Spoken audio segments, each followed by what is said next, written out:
So this is summer school for my grandson.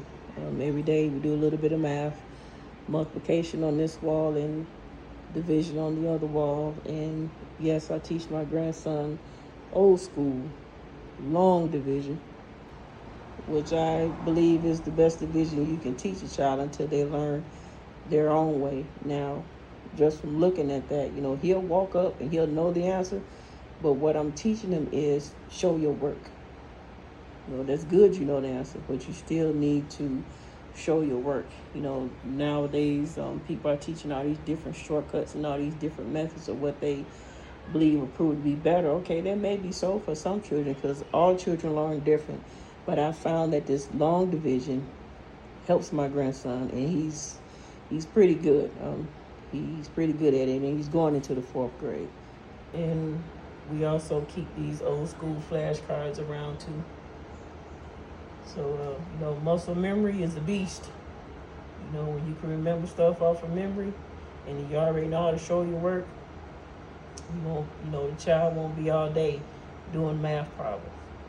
Now, my grandson, he still gets to be a kid. Come out and play in his pool. We got a couple bugs in here. Need to get out. He rides his bike and he plays his game, and, he still does stuff, kid stuff, during the summer. But it's still good to teach them so they won't lose what they retain during the school year. Just can't let them fall off. No, they don't have to be immersed in schoolwork,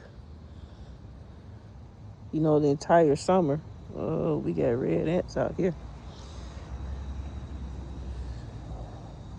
But it's still good to teach them. Let them be a kid, but, especially for all of the black boys,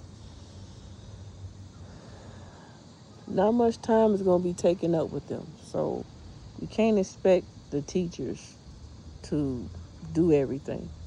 We have to teach them. We have to do it. I know everyone, doesn't have the time that I may have, in efforts to teach their kids and go over certain things. But it doesn't have to be in depth like I'm doing it. If you can just take, a few minutes or just a few problems at a time to show them, that would help. I did that with my own kids. And my oldest son, when he graduated high school, he was taking college statistics. My youngest son, when he graduated high school, he was geometry 2.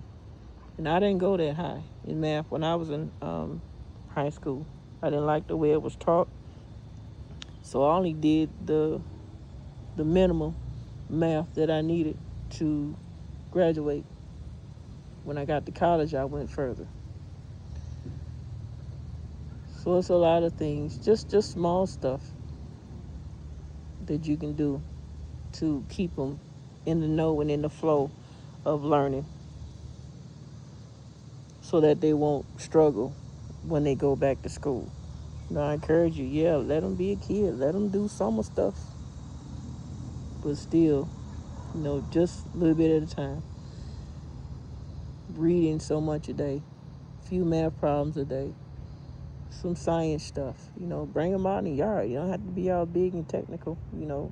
Go over the leaves and whatever else is in the yard. The different type of dirt that's in the yard.